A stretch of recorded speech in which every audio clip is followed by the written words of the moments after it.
마가복음에는 유독 길이라는 단어가 많이 나옵니다. 총 16번 나옵니다.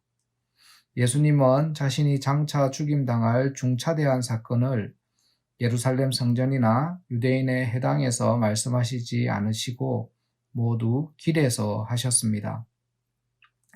왜 길에서 하셨을까요? 예수님의 길을 따라가는 제자들에게 제자도를 말하기 위함입니다. 예수님을 따라가는 길, 십자가로 따라가는 길을 알려주시려는 것입니다. 본문은 예수님의 본격적인 순환기사를 시작합니다. 본문의 구절을 보면 두 개의 수미상관을 발견할 수 있습니다. 첫 번째는 8장 27절에 길에서라는 단어로 시작해서 10장 52절에 길에서라는 단어로 끝을 맺는 수미상관입니다. 이 길을 따라가면 언젠가는 예수님의 다스림의 세계가 열리게 됨을 알려주려는 의도로 만든 수미상관입니다. 두 번째는 베세다 소경치유 사건으로 시작해서 소경 바디메오 이야기로 끝을 맺는 수미상관입니다. 베세다 소경치유는 두 단계로 걸쳐서 소경이 눈을 뜨지만 소경 바디메오는 한 방에 눈을 뜹니다. 이 두 개의 수미상관은 예수님의 길을 따르는 제자들이 예수님을 모호하게 안다는 걸 복선으로 깐 것입니다. 십자가로 가는 길에서 제자들도 소경처럼 눈을 반쯤 뜬 상태임이 들통난 것입니다.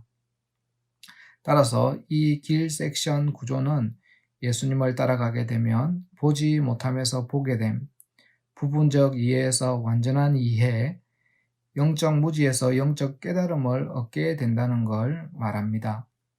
예수님이 십자가로 향하시는 길의 첫 번째 방문지는 가이사라 빌립보입니다. 이 도시는 헤롯 빌립이 황제를 기린다 하여 가이사라라 불렀고 여러 가이사라와 구분하기 위해 자신의 이름 빌립보를 붙였습니다. 이 도시는 그리스의 풍요와 다산과 살림의 신인 판과 황제를 숭배하는 신전이 있었습니다. 또 화폐를 주조할 수 있는 특권까지 보유했습니다. 가이사라 빌립보가 왜 십자가로 가는 길의 첫 행선지가 되었을까요? 남쪽 예루살렘 방향과 반대되는 북쪽 가이사라 빌립보로 가셨을까요? 그 이유는 예수님의 정체성에 대한 사람들의 대답이 아닌 제자들이 예수님을 누구라 생각하는지를 묻기 위함이었습니다. 이에 베드로는 예수님을 그리스도라 고백합니다. 하지만 이 고백 뒤에 베드로는 침묵 명령을 듣습니다. 네가 아는 그 그리스도를 말하지 마. 그런 그리스도를 전하면 안 된다는 뜻입니다. 왜냐하면 베드로가 고백한 그리스도는 정치적으로 군사적으로 로마의 압제에서 이스라엘을 구원할 자, 다윗 시대의 영광을 회복할 자라는 고백이었기 때문입니다. 이런 고백을 베세다 소경 이야기로 말하면 눈을 뜨긴 떴는데 눈을 반쯤 뜬 상태임을 의미합니다. 예수님이 베드로에게 사탄아 내 뒤로 물러가라고 하신 이 꾸지점을 우리는 기억해야 합니다. 뒤로 물러가라는 말씀은 선생의 자리가 아니라 제자의 자리로 원위치 하라는 명령입니다. 제자는 예수님을 앞서가는 자가 아니라 예수님을 뒤따르는 자입니다. 우리가 살고 있는 서울은 가이사라 빌립보와 비슷합니다. 세상으로 눈을 조금만 돌리면 예수님만이 유일한 답은 아니라는 결론을 내리게 됩니다. 통장 잔고가 빠듯할 땐 돈이 답이고, 소개팅을 나갈 땐 외모가 답이고, 직장 면접을 볼 땐 학력과 스펙이 답으로 변합니다. 가이사라 빌립보에서 시선을 떼지 못하면 우리도 베드로처럼 예수님으로부터 너처럼 예수 믿는 건 정답이 아니다는 꾸지점을 당하게 될 것입니다. 우리는 예수님만이 우리가 따를 유일한 답이라고 고백해야 합니다. 예수님이 십자가로 향하시는 길의 두 번째 방문지는 갈릴리 가버나움입니다. 이 도시에서도 제자들은 예수님의 십자가 예고를 듣고 서로 누가 크냐 쟁론했습니다. 그들이 이해한 그리스도는 베드로의 이해와 별반 다르지 않습니다. 그들이 이해한 예수님은 군사적, 정치적 메시아입니다. 두 번째 길에서도 제자들의 예수님에 대한 이해는 눈을 반쯤 뜬 상태입니다. 갈릴리 지역은 예수님의 가르침이 가장 많았던 지역입니다. 오늘날로 치면 교회라고 할 수 있습니다. 우리는 교회에서 봉사하면서도 서로 누가 크냐 서열을 매깁니다. 사람의 본성은 늘 서열을 의식하기 때문이죠. 하지만 진짜 예수님의 길을 따르는 사람은 내가 크냐 네가 크냐를 놓고 싸우지 않습니다. 우리는 나의 신분을 잊지 않게 해달라고 기도할 수 있어야 합니다. 예수님이 십자가로 향하시는 길의 세 번째 방문지는 예루살렘에 올라가는 길입니다. 이 도시에서도 제자들은 예수님의 십자가 예고를 듣고 예수님께 청탁을 합니다. 야고보와 요한이 하나는 주의 우편에 하나는 좌편에 앉혀달라고 합니다. 이 요청은 베드로의 고백과 별반 다르지 않습니다. 야고보와 요한도 정치적, 군사적 메시아 왕국을 기대했습니다. 세 번째 길에서도 예수님에 대한 이해는 눈을 반쯤 뜬 상태입니다. 우리가 앉게 될 예수님의 좌편과 우편은 어디가 되어야 할까요? 십자가의 좌편과 우편입니다.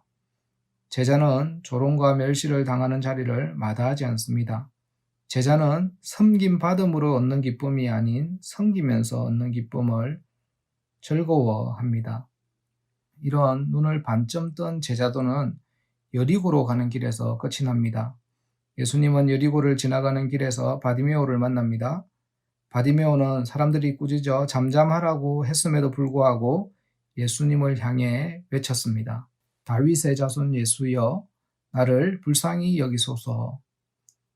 예수님을 통해 고침받아야겠다는 강한 열망을 보였습니다. 그때 예수님은 바디메오의 믿음을 칭찬하며 눈을 뜨게 했고 온전히 보게 하셨습니다.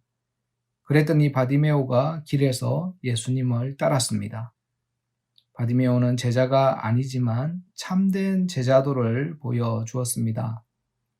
지금 우리가 예수님을 따르는 길 위에 있다면 그곳이 가이사랴 빌립보든 가브나움이든 여리고든 상관없습니다. 예수님이 언젠가는 바디메오처럼 밝히 눈을 뜨게 해 주실 것이기 때문입니다. 자질하지 말고 예수님의 길을 따라가고 있는지만 점검하면 됩니다. 그런 자에게 예수님이 눈을 완전히 뜨게 해 주실 것입니다.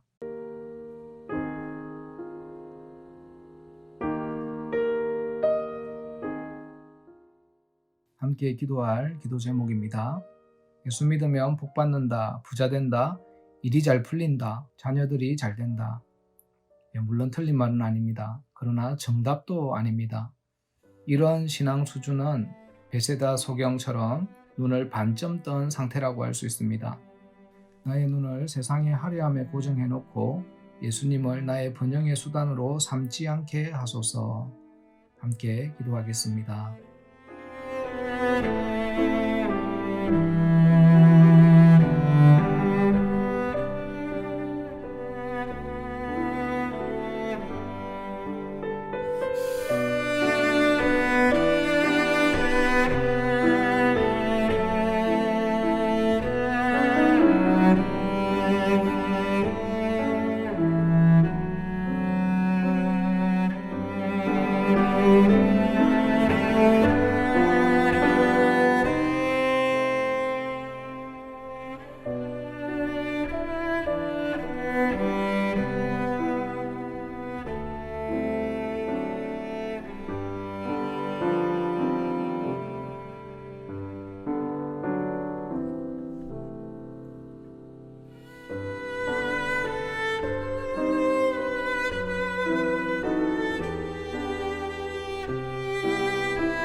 나의 성공을 위한 목적지를 정해놓고 예수님께 그 길로 나를 데려달라고 요구한다면 그건 십자가의 길을 가로막아 큰 자가 되려는 것이고 높은 자리에 앉으려는 세상적 욕망일 뿐입니다.